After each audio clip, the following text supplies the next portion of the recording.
제가 첫 번째 사진을 뭘 넣었냐면요, 저희 딸 사진을 넣었어요. 이따 나올 겁니다. 저는 사실 기독교인은 아닌 가정에서 자랐어요. 저희 딸이죠. 이쁘죠? 예. 이제 어떻게 된 거냐면은 불신자의 가정에서 태어났습니다. 그냥 살았어요. 살다가 저의 인생 가운데 가정에 좀 저희 부모님으로부터 어려운 일이 좀 많았었습니다. 그러니까 당연히 이제 술 담배를 이제 일삼으면서 그렇게 청소년과 청년 시기를 보냈는데 극적으로 제가 교회를 가게 된 거예요. 사실 절에 갈 수도 있었고 성당에 갈 수도 있었는데 보통 절에는 산에 있고 성당은 좀 이게 자주 없잖아요. 그래서 동네 앞에는 보통 교회가 많이 있었습니다. 그래서 저는 집 앞에 교회를 가면서 나중에 이제 기독교인이 되었는데요. 이제 그러고 나서 하니까 제가 느낀 게 뭐냐면은 우리 자녀들도 나중에 내가 교회를 다니면서 앞으로 신앙적인 도움을 줬으면 좋겠다 이런 마음이 좀 들더라고요. 저희 딸은 지금 초등학생이지만 과거에 이제 유치원 때 사진인데 저희 딸이 말을 잘 못했어요. 더듬이었어요. 아빠 물 주세요 뭐 이렇게 말을 했던 아이였었어요. 여러분 요즘에는요 5살 정도만 돼도요 이 영악한 애들은 말을 정말 잘해요. 저희 딸은 약간 좀 둔하고 좀 입이 좀 더듬이였죠. 어느 날 제가 생각했어요. 이 아이한테 성경을 좀 읽어주면 어떨까, 도움이 되겠다 싶었습니다. 그래서 제가 성경책을 꺼냈어요. 여러분 성경 일독하기 참 어렵잖아요. 쉬운 방법이 있습니다. 그림 성경책을 하면은요 1년에 365독도 할 수 있습니다.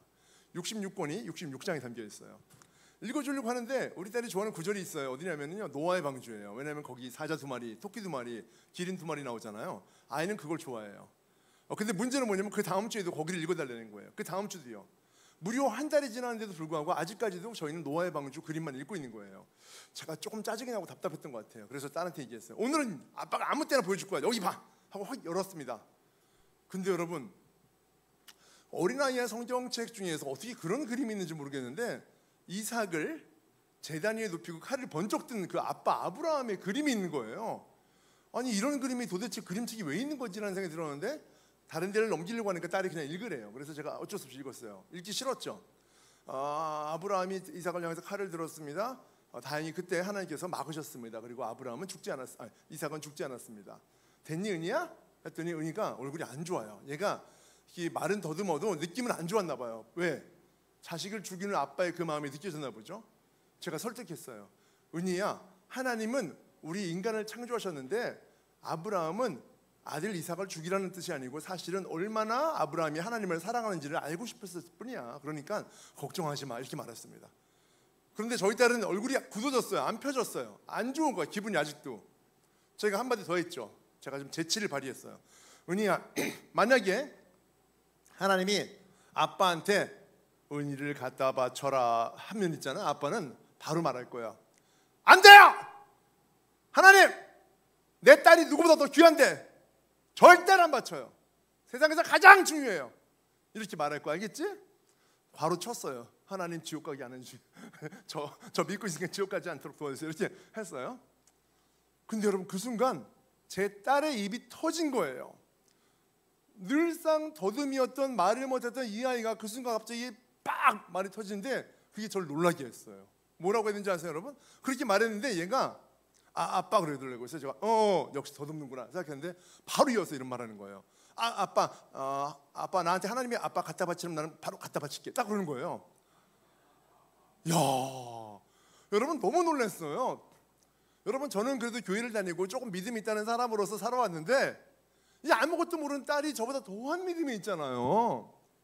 저는 말하자면 딸의 눈치를 보느냐 신앙도 약간 내려놓은 것 같은 말을 했는데 이 아이는 그 순간 어떤 기분이 들었는지 아세요 여러분?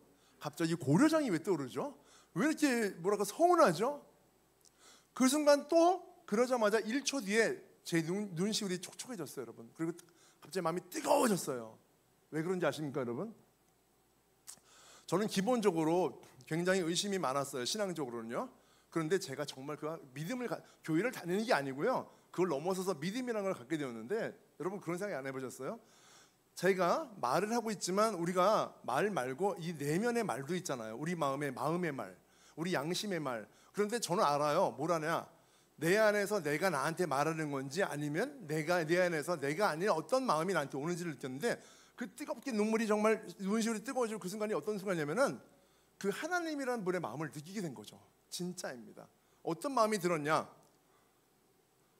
주어 너는 네 인생에 정말 절벽 끝에서 벼랑 끝에서 나를 만났지만 너의 믿음을 통한 너의 자녀는 내가 지켜줄 거야. 이런 마음이 저한테 오는 거예요, 여러분. 여러분 이건요 그냥 어떻게 보면 약간 몽상가의 착각이 아닙니다. 제가 스스로 저를 상상하더라도 스스로는 이런 생각을 할 수 없는 것을 제가 알아요. 가끔씩 제 안에 저보다 훨씬 더 훌륭한 생각이 저를 휩싸는 것을 제가 느꼈을 때 아, 이분이 바로 하나님이구나라는 그런 감동을 느꼈던 적이 있어서 잠깐 나눴습니다. 재밌으시죠? 자, 오늘 제목은요 요거를 할 거예요. 내 안에 잠든 제목을 끼워라. 우리 총장님부터 해서 많은 우리 교수님들, 교직원분들 혹시 근육이 있으신가요? 있으십니까? 박수. 누구신지 모르겠어요. 박수 주세요. 이런 멋진 분이 계십니다. 좋습니다. 이거 아주 멋진 거고요. 자, 보겠습니다. 오늘 제가 제목 삼았지만 내 안에 잠든 근육을 깨워라. 근데 여러분 그것이 우리 몸의 육체의 근육뿐만 아니라 사실은 저는 이런 생각을 해요. 내 안에 잠들어 있는 우리의 영적인 근육도 깨울 수 있으면 좋지 않을까 이런 마음이 듭니다. 과거로부터 이런 분들을 지도했어요. 이건 잠깐 그냥 인증 영상입니다. 뭐 중요하지는 않습니다. 과거에 이런 분들을 지도했죠. 제가 유튜브를 해요. 꽤 모였죠. 왜냐면은 유튜브를 올리자마자 불과 한 4개 정도 올렸는데 3천 몇 명이 조회를 했으니까요. 많은 청년들이 봤어요. 그리고 또 시니어들도 봤어요. 걷기가 운동이 아닙니다. 이걸 올렸거든요. 사람들이 엄청나게 욕을 해댔어요. 그래서 제가 많이 뜬 거예요. 왜 욕했습니까? 이전까지는 아무도 이런 말을 안 했는데 2년 전에 제가 이런 말을 처음 한 이후로 요즘에는 슬로우 러닝 이런 일이 많이 생겼죠. 왜 걷기가 운동이 아닐까요, 여러분? 이건 제가 운동인으로서 잠깐 짧게 말씀드리고서 넘어가도록 할게요. 오늘 이야기는 건강에 대한 얘기 조금 하고 나머지 저의 신앙 얘기를 할게요. 2명의 친구가 있어요. 그런데요, 이 친구가 둘이서 산에 올라가려고 해요. 1시간 동안 올라가고 내려오려고 합니다. 왜요? 건강해지려고. 같이 올라갔습니다. 내려왔습니다. 첫 번째 친구는 몸이 팔팔해졌습니다. 두 번째 친구는 몸이 아파서 병원에 갔습니다. 왜 그랬을까요? 두 사람은 분명히 건강해지려고 산에 갔는데 왜 그 다음날 한 사람은 건강하고 한 사람은 아팠을까요? 첫 번째 사람은요, 평상시에 근력 운동을 좀 한 거예요. 푸시업이나 스쿼트나 근력 운동을 한 거죠. 그래서 산에 올라갈 때도요, 무릎 관절의 힘이 아닌 대퇴근과 사두근과 이두근과 힘으로 올라갔다가 내려왔기 때문에 오히려 근육이 활성화, 액티베이팅 돼서 더 건강해진 거죠. 두 번째 분은 어떻습니까? 평상시에 근육 운동을 1도 안 했죠. 그러니 올라갔을 때 어때요? 근육이 없으니까 관절 부담감으로 올라갔다 내려오니까 열감이 생기고 통증이 생기고 염증이 생겼겠죠. 바로 이런 것처럼 우리 몸의 근육이 가지고 있는 힘은 굉장히 위대한 것이라고 저는 생각해요. 우리 몸이 건강하려면 반드시 근육이 있어야 된다. 저는 이런 얘기를 많은 사람들에게 재미있게 조금 더 이론적으로 이런 얘기를 하고 다니고 있습니다. 우리 오신 많은 교수님들도 그런 측면에서 오늘부터는 여기 엘리베이터 타지 마시고 근육 운동을 많이 하시면 정말 좋겠습니다. 아무튼 이 정도로 그냥 운동 얘기는 딱 끝낼게요. 제가요. 오늘 그것 때문에 온 건 아니잖아요. 우리 몸에 근육이 왜 필요한지는 지금 말씀드렸기 때문에 딱 중요한 거고요. 오늘 주제는 이거예요. 메시지는요. 운동하면 몸이 건강해집니다. 이거는 제가 오늘 설명 안 드릴게요. 그런데 이거요. 운동하면 정신이 좋아질까? 조금 더 깊게 나갈까요? 운동하면 영혼도 좋아질까입니다. 아마 대체로 많은 분들은 운동하면 몸이 좋아지고 운동하면은 정신도 좋아져. 왜? 기분도 좋아지고 상쾌해지고 자신감도 쏟아나니까. 여러분 그거를요 어떻게 측정할 수 있는 방법이 있을까요, 여러분? 볼까요? 사진 한번 보시겠습니다. 자, 여기서 맨 오른쪽 아래 사진을 좀 주목해 주세요. 저분 누군지 아시는 분이요? 대부분 잘 못 맞추세요. 왜? 몸이 너무 좋아서. 저분이 소크라테스입니다. 놀랍지 않으세요? 소크라테스를 이때까지 이렇게 확대해서 보신 적 있습니까? 복근 좀 보십시오. 대단하지 않습니까? 가슴에 대흉근 보세요. 삼각근, 어깨, 팔. 여러분 저분이요 더 놀라운 것은 기원전의 사람이라는 겁니다. 2000년 이전의 사람이 지금의 사람의 몸보다 훨씬 더 대단하게 좋고, 또 하나 지금은 첨단 운동기구들이 많이 있어서 근육을 부위부위 운동시킬 수 있는데 아무것도 없는 돌무대기 같은 그런 2000년 전에 저런 몸을 만들었다는 것은 과히 대단한 일이라고 저는 생각해요. 세계 8대 미스터리에 넣어야 됩니다. 소크라테스가 어땠습니까? 과거 역사를 보면은요, 플라톤과 소크라테스가 같이 운동을 했습니다. 요즘 식으로 말하면 헬스죠. 돌은 있으니까 무거운 거 아마 대리석 잡석을 들었을 수 있겠죠. 운동을 막 한 다음에 대화를 많이 나눴대요. 만약에 오늘 이 자리에서 총장님과 여러분 모든 분들이 저와 함께 운동을 막 하셨어요. 저한테 배우시는 거예요. PT를. 그리고 나서 숨이 헉 차요. 쉬면서 뭐라고 저한테 말씀하시겠어요? 어떻게 하면 다리살이 빠져요? 어떻게 하면 복근이 나옵니까? 뭐 이런 얘기를 하셔야 될 텐데, 이분들은 너무나 자연스러운 운동 환경에서 이상했어요. 왜요? 소크라테스랑 플라톤은 운동을 열심히 하면서 앉아서 헉헉대면서 이런 얘기를 나눴다고 해요. 정의란 무엇인가? 죽음이란 무엇인가? 인생이란 무엇인가? 여러분, 이건요 세계 9대 미스터리입니다. 또 불가사의죠. 여기서 넘어서서 저 위에 있는 분, 밀론이라는 분이 있습니다. 저 원반 던지기 고대 올림픽의 주자입니다. 지금 현대에 올림픽에서 금메달을 가장 많이 딴 사람은 바로 마이클 펠프스로 미국의 올림픽 수영 선수입니다. 22개를 땄어요. 여러분, 22개를 개인이 땄다는 건 대단한 게 뭐냐면 아직까지도 전 세계에서 약 50개국은 금메달이 하나도 없는 나라가 있어요. 역사적으로요. 그런데 22개예요. 저분은요 몇 개입니까? 26개입니다. 대단하죠? 왜? 저분은 마이클 펠프스랑 견주지 않는가? 고대 올림픽이기 때문에 메달이 아니고 월계관이었었어요. 저분을 만든 그 당시 과거에 히딩크가 있었다고 해요. 바로 퍼스널 트레이너예요. 인류 최초의 퍼스널 트레이너입니다. 위대한 사람입니다. 누군지 아십니까? 피타고라스입니다. 여러분, 정말 놀랄 일이 아니에요? 저는 이런 거 볼 때마다 너무 놀란 게 뭐냐면 어렸을 때 제가 공부를 무지무지 못했거든요. 둔재였어요. 이따 말씀드렸지만 집안 환경이 많아가지고 여러 가지 복잡했어요. 사실은요. 그래서 어렸을 때 세계사 보면은요, 딴 애들은 열심히 중간고사, 기말고사, 소크라테스, 뭐 저저저저 헬레니즘 할 때 공부 하나도 안 하고 그냥 책만 봤어요. 그림만 봤어요. 왜요? 제 몸이 약했기 때문에, 왕때였기 때문에. 공부했겠어요? 제대로 못했어요. 중학교 때, 고등학교 때 못했습니다. 대학교 진학했겠어요? 못했습니다. 그래서 어떻게 했습니까? 재수했죠. 삼수하다가 사수했습니다. 오수하다가요 육수하고, 칠수하다가 팔수하고, 구수했습니다. 여러분, 29살에 대학 들어갔습니까? 29살에 대학 들어가면 여러분 구수 정도 하면 어딜 가야 되죠? 여러분 잘 아시는 대학?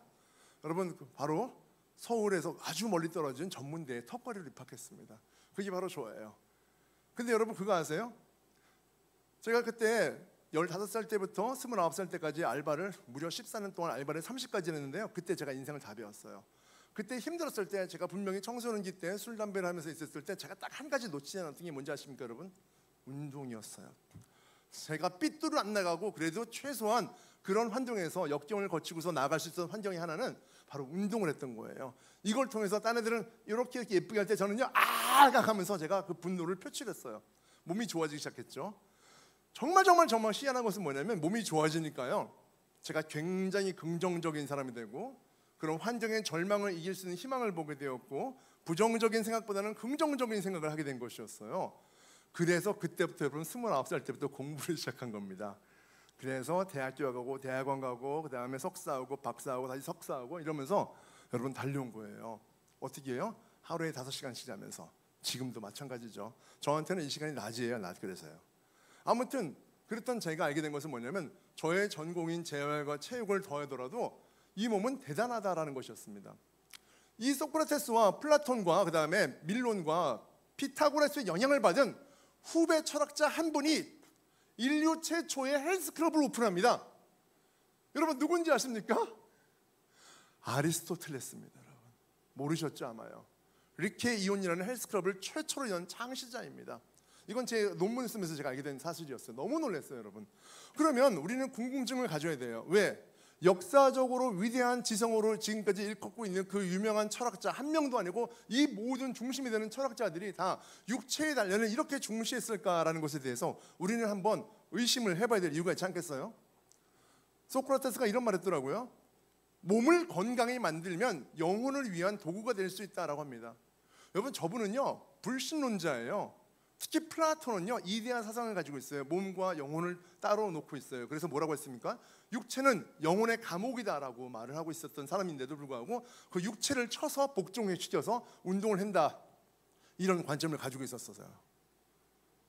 저는 그래서요 오늘 여러분들께 한 가지 제안을 드리려고 해요. 어떤 거냐면은 소크라테스가 가지고 있던 아까 말한 그 부분을 한번 우리가 정말 우리 육체가 바로 우리 정신과 연결되어 있는가 이걸 한번 확인하고자 합니다. 이른 아침이지만 한번 해보셨으면 좋겠어요. 자, 여러분들께서 가지고 계신 고민이나 스트레스가 좀 있으시죠? 뭐 학생들 중에서도 맨날 학교도 안 오는 이런 학생도 있고 여러 가지 뭐 연구원들도 있는데 진척이 좀 안 되는 프로젝트도 있으실 수 있고 여러 가지 가정사도 있으실 거 아니에요. 그거를 잠깐만 한번 떠올리세요. 그 생각을 잊어버리게 할 수 있는 좋은 방법이 있습니다. 뭔지 아십니까 여러분? 스트레스는요 계속 생각하고 있을수록 곱씹을수록 몸이 나빠지는 것은 자명한 일입니다. 없애는 방법 제가 좀 알려드리겠습니다. 모두 한번 일어나시겠어요? 일어나 보십시오. 네, 아주 간단합니다. 우리 한번 교수님 두 분 한번 나오시겠어요? 박수 한번 주십시오. 왜냐하면 딱 벌써 특별해 보였어요. 자, 여기 제 옆으로 한번 좌우로 한번 오십시오. 네. 오시죠. 네. 자, 스트레스를 없애는 방법 뭐가 있을까? 뭐 술을 마시는 거, 여러분 그거는 많이 해보셨잖아요. 그 다음날 머리 아프고 일도 안 됩니다. 그거 말고 건전하고 좋은 방법 제가 알려드릴게요. 어떤 거냐, 바로 이겁니다. 아기 얼굴을 보는 것이 아니고요, 웃는 거예요. 그래서 아니 이른 새벽에 웃는 거 쉽지 않은데 라고 생각하시겠지만 한 번만 웃어주시겠습니다. 너무 좋으세요. 교수님 한번 하세요. 좋습니다. 그러면 저희 한번 다 같이 한번 웃어보겠습니다. 준비. 총장님 한번 웃어. 총장님 박수 한번 나오시겠습니다. 나오세요. 여러분 총장님이 나오십시오. 네, 괜찮으시죠? 네. 네. 한번 웃으시겠습니다. 그렇습니다. 좀 여기 계십시오. 여기. 자, 죄송합니다. 저는 항상 어디 가더라도 가장 장급인 분들을 좀 초대하기 때문에 중요하신 세 분이 계십니다. 자, 지금부터 여러분 10초 동안만 어쨌든 웃는데요. 중요한 것이 뭐냐? 제가 웃음치료학 박사랑 친한데요. 해외 연구 논문을 보면요, 웃을 일이 있을 때 웃으면요, 우리 몸에서 어떤 게 세로토닌이 나온대요. 호르몬이요. 이 호르몬이 뭐예요? 행복, 긍정, 낙천, 여유형 호르몬이에요. 그래서 행복해지는 거예요. 억지로 심은 호르몬이 나오느냐? 60%가 나온답니다. 그래서 우리가 한 말하죠. 웃으면 복이 온다고요. 자, 지금 한번 웃겠습니다. 다 같이 10초입니다. 10초. 시작.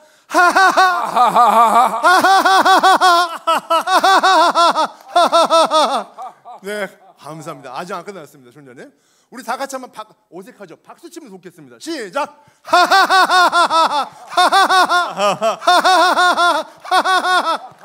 네. 자, 세 번째입니다, 여러분. 박수. 다리도 살짝 움직여 보십시오. 준비, 시작.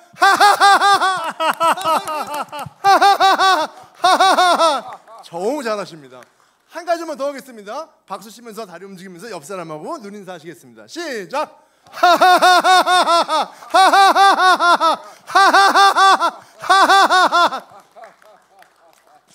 자, 황당하시죠, 여러분? 자, 스트레스 없애는 방법 두 번째입니다, 여러분. 요거까지 하시고 합니다.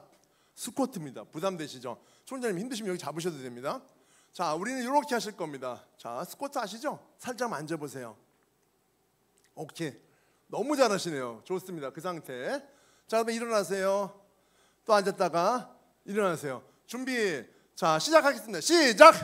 자, 그리고 뭐 하셔야죠?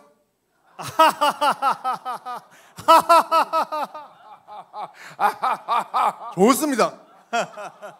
계속이세요. 입은 웃고 있는데 여러분 몸은 울고 있습니다.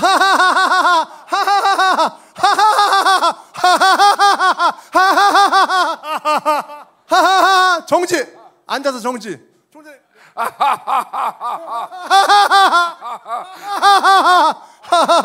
그만. 여러분 세 분께 박수 한번 주시겠습니다.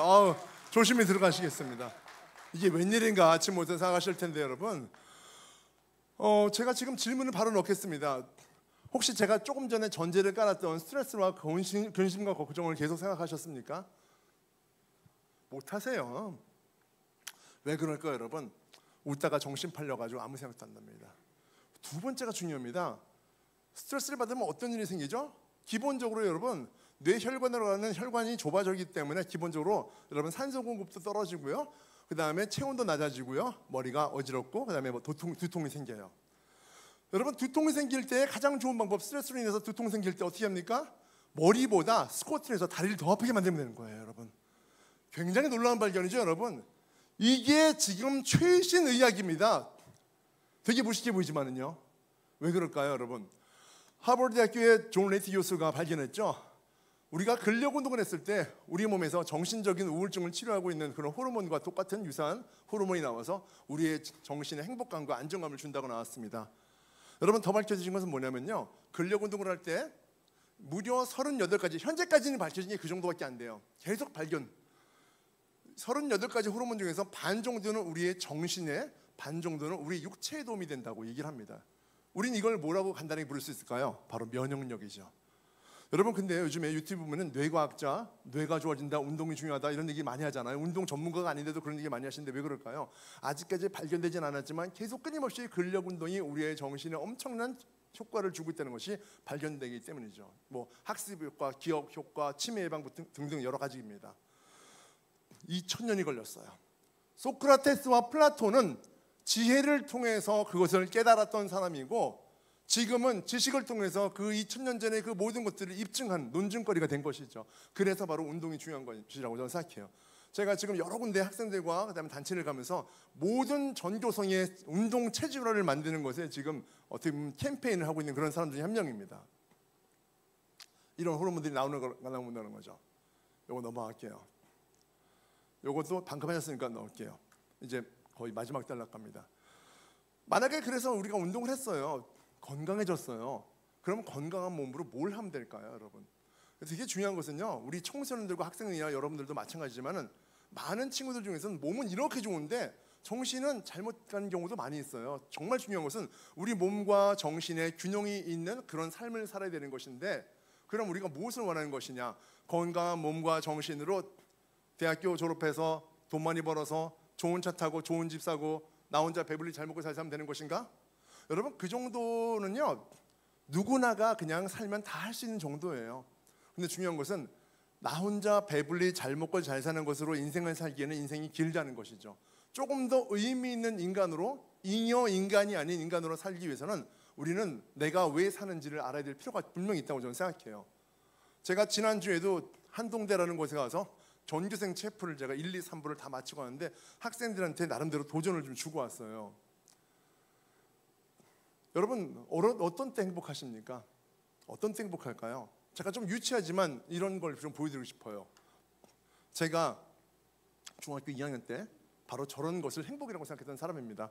뭔지 설명 안 해도 아시겠죠? 돈 많이 벌고 비싼 차, 좋은 집, 미스 코리아 결혼하고 이런 게 저의 꿈이었던 사람이에요. 이따 끝나가시고 저 무슨 차 타고 왔는지 밖에 나가보시면 알 거예요. 저런 차 없습니다. 카니발입니다. 저런 돈과 집도 없습니다. 하지만 제가 믿고 있는 하나님이 응답을 주셨는지 제 아내는 미스 코리아입니다. 저분은 아니지만요. 지금 입이 떡 벌어졌어요. 박수 한번 주셔야죠. 이럴 텐요. 네, 부럽다는 표정으로 막 보시는데요. 제 아내는 저분은 아니지만 분명한 것은 저와 결혼하기 전에 미스였고 코리안이었습니다. 자, 이러셨죠? 우리 옆에 계신 많은 여자 교직원이 계세요. 이분들이 어쨌든 지금 또는 과거에 미스 코리아 맞으셨거든요. 오늘 손을 벌리겠습니다. 우리 여성 계시는 여직원들 향해서, 교직원들 향해서, 당신은 하나님의 미스 코리아입니다. 크게 한번 외치겠습니다. 준비 시작. 당신은 하나님의 미스 코리아입니다. 박수. 네. 우리 남자 교직원들 향해서도 손을 뻗으셔야죠. 왜냐하면 이분들은 일본 분은 아니잖아요, 그렇죠? 자, 준비 시작. 당신은 하나님의 미스터 코리아입니다. 박수. 아, 좋습니다. 제가 여러분 지난 여름에 한 달 반 동안 미국의 중서부를 다녀왔어요. 집회 때문에 한 5개 도시를 돌았어요. 마지막 하와이 코나까지 갔었는데요. 덴버, 텍사스, 캘리포니아 갔는데 제가 미국 교민들한테 이렇게 말했어요. 여러분, 여기 1등 시민은 백인이 아닙니다. 그리고 백인의 땅이 아니에요. 그럼 인디안의 땅입니까? 인디안의 땅이 아니에요. 여러분, 눌려 살지 마십시오. 이 땅은 하나님의 땅입니다. 내 아버지 땅입니다. 여러분, 영어를 못한다고, 문화를 모른다고 걱정하지 마십시오. 저는요, 한국에서 태어났지만 영어를 진짜 잘합니다. 그래서 걱정이 없습니다. 다들 놀랐는 채, 아니 저 사람이 영어를 잘하는데, 이런 표정이 있어요. 여러분, 영어가 뭔지 아십니까? 영적인 언어입니다. 제가 여러분 그렇게 얘기했어요. 미국의 캐시어 슈퍼마켓 갔어요. 캐시어가 하는 말조차도 못 알아들어요. 여러분, 누가 힘듭니까? 누가 힘듭니까? 잘 생각해 보십시오. 여러분, 저는 힘들지 않습니다. 여러분, 그분이 힘든 거예요. 왜 내가 힘들어야 됩니까? 이게 뭔지 아십니까? 여러분, 영어를 못한 저로서는 아니에요. 여러분, 제 안에 자존감이 있기 때문이에요. 자신감이 있기 때문이에요. 그 정도 말 좀 못 알아들으면 어때요? 어차피 2번, 3번, 4번 알아들으면 되잖아요. 왜 내가 쫄려요? 근데 신기하게도 미국에 오래 산 사람일수록 많이 쫄리더라고요. 제가 그분들 도전 주고 왔어요. 영적인 언어를 못하니까 영어 기껏 못한다고 이렇게 눌려 살 수가 있겠습니까? 도대체 크게 사십시오. 이 말을 도전을 주고 왔습니다. 아멘이십니까? 자, 요거 넘어갈게요. 저는 어렸을 때 운동 하나도 못했어요. 이런 몸이 아니었어요. 늘 왕따 있고 얻어 터지고 축구, 농구, 배구 하나도 못했습니다. 그래서 공기놀이 했던 그런 아이였었어요. 소심했어요. 늘 우울증도 있었고요. 그래서 난곡동 여러분 아세요? 난곡동? 거기 판자촌 근처에서 저렇게 ABC 마트 말고 이전에 가짜 상품들 있잖아요. 청계천에서 물건 띄워요. 그 동네는 가짜인 줄 알고 살아요. 왜냐면 밖에서는 35,000원인데 여기서 15,000원 하거든요. 점원으로 일했어요. 점원으로요. 뭐 제가 꿈이 있었겠어요. 희망이 있었겠어요. 뭐가 있었겠어요. 해외 갔어요. 유학생입니까? 영주권자입니까? 시민권자입니까? 아닙니다. 요즘 유명했던 바로 불법 체류자 신세였습니다. 별거 다 했죠. 서탁소, 잔디깎기, 청소부, 운전 직업, 배달, 공장 이런 거 일하면서 저는 여러분 나름대로 한국과 해외에서 많이 쫄려 있는 그런 청소년 시기를 보냈고, 그런 시절이 있었기 때문에 지금 이렇게 자신 있게 말하는 것이지, 제가 늘 아무렇지 않았던 것은 절대로 아니었습니다. 제 안에 열등감, 수치심, 자존감, 낮은 자존감 이런 걸로 인해서 학력도 없죠. 가진 것도 없고 배운 것도 없고, 부모님은 어떻습니까? 중학교 2학년 때 이혼을 했습니다. 자살 시도 몇 번 했죠. 제가요. 저희는 청량리 단칸방에서 자랐어요. 경동시장 밑인데요. 저희 동네는 바로 옆에가 588이었어요. 여기는 창녀촌, 여기는 술집, 여기는 나이트클럽. 우리 아버지는 직장 생활하는 일반적인 회사원이었지만 그런 분위기를 보면서 우리는 자랐고, 아버지는 알코올 중독이 있었고 가정폭력이 있었고, 밤마다 술 마시고 들어오면 모든 것을 다 때려 부시고 칼을 막 휘두르는, 여동생 6살짜리 배에 칼이 지나갔던, 딸이 여동생이 그래서 아버지를 결혼식장에 부르지 않았던 그런 가정에서 저는 자랐어요. 여러분, 저희 할아버지 할머니 이혼하셨어요. 저희 증조할아버지 증조할머니 이혼하셨어요. 여러분 어떤 사람들은 기독교인으로서 믿음의 3대를 하는데 저는 여러분 이혼의 4대 가정에서 자랐어요. 여러분, 그러니 어떻습니까? 그냥 삶 자체가 눌린 삶이었겠죠. 그랬던 제가 여러분 운동을 시작한 거고, 트레이너가 되어서 사람들을 가르치면서 돈을 왕창 벌고 싶었어요. 정말 성공하고 싶었어요. 왜? 나는 가진 거 하나도 없으니까 열심히 일을 하고 살아야지. 공부도 진짜 열심히 했고, 그때부터 정말 열심히 했어요. 하루에 보통 기본적으로 5시간은 여유로웠어요. 4시간도 잤고 3시간도 잤어요. 그렇게 몇 년을 보냈어요. 5년, 10년을 보냈어요. 그러고 나서 어느 날 TV를 봤는데 저런 아줌마가 나오는 거예요. 아니 너무 쪘어. 쪄도 한국인 같지도 않은데 한국인이래요. 아주머니 보자마자 제가 어떻게 했어요? 여러분 특별히 눈물이 나거나 막 슬프거나 하지 않았어요. 채널 빨리 돌려야겠다 하는 순간 갑자기 눈물이 막 뜨겁게 내리는 거예요. 왜 내리는지 아세요, 여러분? 사실 저는요 열심히 살아야 돼요. 돈 많이 벌어야 돼요. 나는 딴 친구들보다 10년 늦었어. 인생이 잃어버린 10년이 있어. 이젠 성공해야 돼. 그런 생각을 가졌을 때 저 아주머니 봤는데 왜 눈물이 흘렀을까요? 아주머니 만나기 전에 며칠 전에 교회를 갔었어요. 왜요? 열받아서. 왜?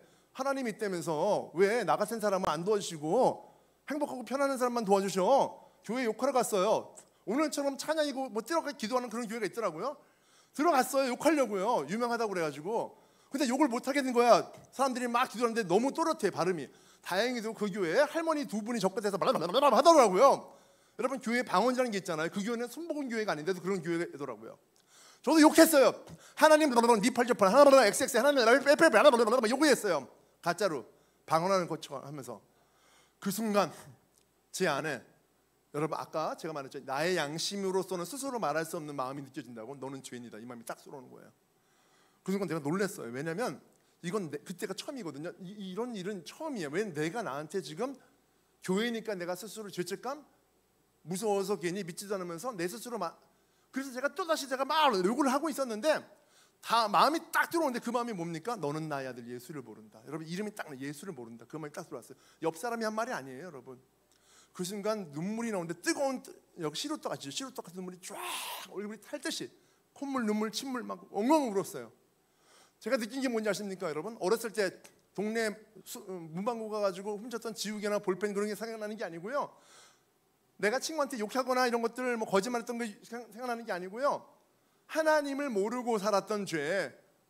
우리 인간은 스스로 태어난 존재가 아니라는 것을 제가 그때 깨달았고, 창조주가 있다는 것. 그냥 교회 가서 그냥 성경 들고 찬양하고 이게 아니고 마치 투명 인간처럼 신이란 존재가 계셨구나라는 걸 제가 그때 딱 느꼈어요, 여러분. 저는 성경을 읽은 사람도 아니고요, 교회에서 찬양하던 사람도 아니란 말이에요. 그 순간 엉엉엉엉 울었습니다. 그리고 나서 그 다음날 아침에 일어나서 바람이 지나가고 나뭇잎이 흔들리고 새가 날아가는데 눈물이 엉엉 나오는 거예요. 이 모든 창조의 만물은 우연히 생겼거나 아니면 아메바가 생겨서 만들어진 그런 어떤 진화론적인 것이 아니었구나라는 것을 여러분 제가 깨닫게 되었습니다. 그리고 나서 저 TV를 보고서 저 아줌마를 본 거예요. 눈물이 앞을 가렸어요. 왜요? 저 집의 환경이요, 저희 어머니는 저런 비만 아니시지만 똑같아요. 남편이 알코올 중독이고 가정폭력이 있었고, 딸은 중학생 집 나갔고 판잣집에 살고 있고 연천이라는 곳에 살고 있는 거예요. 그냥 뛰어갔어요, 여러분. 뛰어가서 그분을 만났어요. 그리고 나서 제가 다니던 운동센터 그만두고서요, 그냥 저 아주머니 돕기로 했어요. 왜요? 저는 성경을 모르지만 그 뜨거운 눈물을 흘린 다음에 교회에서 성경책을 딱 폈는데 야, 너무 어려운 거 바로 덮었어요. 여러분, 하나님 믿어도 성경책 안 읽어집니다. 그런데 역사 속에서 하나님 안 보이죠? 성령님 안 보이죠? 예수는 보이잖아요. 예수님의 마태, 마가, 누가, 요한복음을 십독했더니 여러분 딱 알겠어요. 예수님이 어떠한 인물로 살아가는지 그분의 말과 행동을 보면 요것을 따라하는 것이 바로 제자구나라고 해서 그분을 흉내내는 게 바로 믿음이구나라는 걸 알게 되었습니다. 여러분 믿음이 좋고 나쁜지를 어떻게 하시는지 아십니까? 여러분 간단해요. 여러분 아주 간단해요. 복잡하지 않습니다. 성경에 나오는 예수님의 모습을 흉내내고 살면 되는 거예요. 그분이 하는 말, 그분이 하는 행동, 그분이 했던 제스처, 이 모든 것을 그대로만 복사하고 살면 돼요. 언제까지요? 죽을 때까지요. 간단합니다. 뭐 이렇게 어려워요. 거기 나와 있잖아요. 삼위일체 하나님 중에서 예수님이 바로 하나님이고 예수님이 성령님이니까요. 그래서 저 아주머니 찾아가서요, 제가 기도하고 눈물로 함께 했어요. 7개월 동안 아주머니를 설득했어요. 저는 실업급여죠. 힘들었어요. 넘어갔어요. 힘들었어요. 하지만 아주머니가 몸이 변했어요. 왜? 돌멩이로, 배추로 운동을 했는데 1년 만에 아주머니가 이렇게 변한 거예요.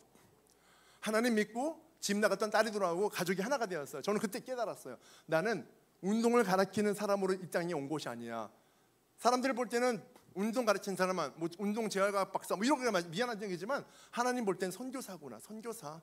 내가 하는 일은 수단이야. 믿지 않는 사람들, 학생들, 많은 사람들을 찾아가서 그들을 변화시켜야지만이 공부를 하더라도 하나님 믿어야지 공부가 잘 되고 일을 하더라도 하나님 믿어야지 전격적으로 내가 변화해야 되는 거 아시겠습니까? 저는 그걸 깨달은 거예요, 여러분. 그러면서 그때부터 막 뛰어다니는 거예요. 여러 사람들을 만나면서요. 하나님 믿으십시오. 저희 어린 시절 자살 시도했던 그런 시기, 우울했던 저고요. 지금은 아내와 함께 정말 행복하게 잘 살고 아직 이혼하지 않았고 잘 살고 있습니다. 안 되죠, 여러분. 제가 오늘 드리고 싶은 말씀이 있어요. 여러분 뭔지 아십니까? 내 안에 잠든 근육 깨라 말씀드렸죠. 고린도전서 10장 31절 보면 참 재밌는 게 뭐예요? 바울 사도는 역사적으로 가장 위대한 사도입니다. 그분이 지식인이에요. 또 그런데 그분이 이런 말 했잖아요. 너희는 먹든지 마시든지 무엇을 하든지 다 하나님의 영광을 위해서 하라. 제가 바울이잖아요. 전 그딴 말 안 해요. 뭐라고 합니까? 바울이잖아요. 너희는 예배하든지 찬송하든지 기도하든지 말씀을 전하든지 봉사하든지 선교하든지 전도하든지 다 하나님의 영광을 위해서 하라. 이렇게 말할 것 같아요. 그게 맞잖아요. 그런데 바울은요 그걸 싹 빼버렸어요. 중요하지 않아서가 아니에요. 이건 기본이고 너희가 먹든지 마시든지 잠을 자든지 수다를 떨든지 학생들을 가르치든지 배우든지 영화를 보든지 여행을 가든지 그 어떤 모든 삶의 순간 아무것도 아닌 순간마저도 그 순간이 하나님을 위해서 내가 살아가는 것임을 기억하라. 이 말씀을 하시는 거죠. 저는 요즘에 삶의 예배가 중요하다고 생각해요. 그냥 월급 주고 다니는 직장이면요 그건 그냥 의미가 없어요. 내 마음이 진짜 동해서 내가 하는 일이 무엇인지를 알아야 되고 내가 하고 있는 삶이 무엇인지 알아야 되는데 그 전에 내가 나를 먼저 사랑해야 되고 내가 가는 곳을 내가 사랑해야 되고 또 내가 이 땅 가운데 살아가고 있는 이유를 만들어준 하나님을 사랑해야지 이 모든 것이 일맥상통이 되어서 모든 것에 전심할 수 있지 않겠습니까? 아멘이십니까? 마지막입니다. 그래서 복군이 없으면 이단입니다. 여러분 총장님 복군 있으시죠? 여러분 총장님이 지금 복군이 없으면 큰일 납니다. 이제 이 순간 지금 있으십니다. 왜입니까? 여러분 복군이 뭡니까? 여러분 복의 근원 되시는 하나님을 우리가 온전히 순종하고 믿는 것입니다. 우리 여기 계신 신한대학교의 모든 정말 훌륭하신 임직원 여러분 모두가 다 그런 믿음의 복근, 육신의 복근 가지시는 여러분 모두가 되셨으면 좋겠습니다. 감사합니다.